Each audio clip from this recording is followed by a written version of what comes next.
For today's project, I got this is the bottom of a microphone, and it's been dropped and it's cracked. Let's see, yeah, there's one big crack right there. There's several small cracks around it. And yeah, I can't get a replacement. Need to get it fixed. So what I've done on the microphone is I've sanded it off to make it rough so some epoxy will stick to it, and I've also marked the strongest spot. I'll show you why in a second. And what I've done is I've gotten a piece of this tape that they use for sheetrock repair. They used to use paper tape, now they use this fiberglass type tape. If you don't have that, a piece of cloth will work. I've got some epoxy. There's part of it over there. I'm starting to mix it right here.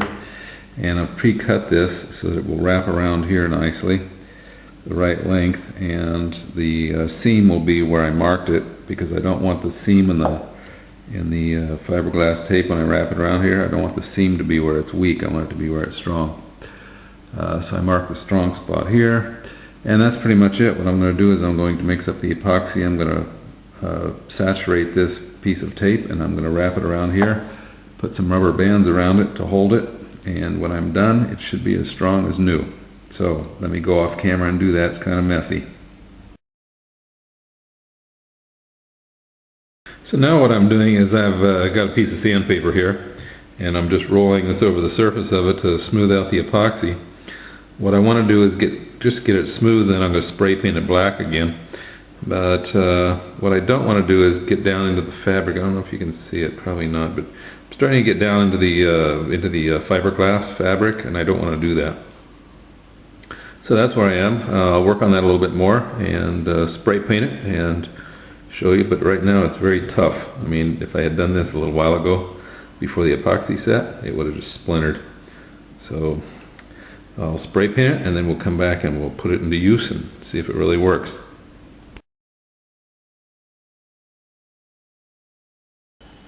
Here it is. You can see it's still a bit rough. I could have put on more epoxy and sanded it, just like in woodwork. You can keep putting on more layers and sand it off until it becomes nice and smooth.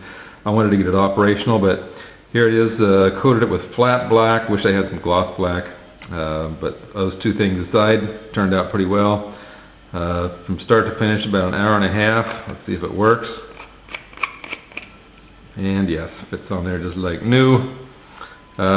Yeah, that's about it. So depending on the quality of your epoxy, the speed of your paint drying and all that, you can go from broken to working in about an hour and a half using that technique.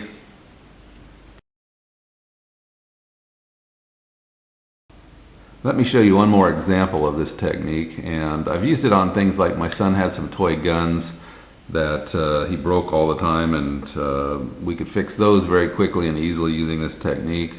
Again, there's stuff like the microphone cover, bottom cover for that. Works very well. There's two different styles of epoxy. One of them is quick set for simple things like this microphone. Quick set epoxy is great. For more complex and bigger objects, I would use a slow set epoxy. But okay, let's get to the summary.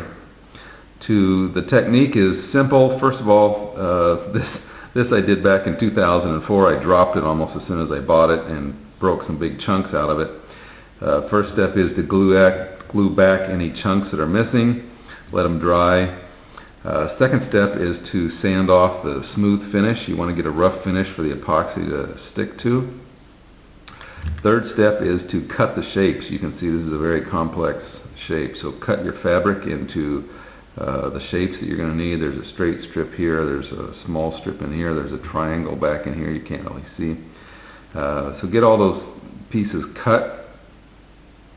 So wear rubber gloves, plastic bags over your hands, something to protect you, and soak these pieces one at a time in the epoxy. Get them on there, get them pushed in, really get them set down on the plastic, and then let it harden, and you're done. The technique can be used internally on an object or externally. Again, I'm not recommending it for electrical stuff because of the dangers, but you can put it internally or externally. And yeah, once it's hardened, it's very similar to fiberglass. So that's the technique. Hope you found it useful.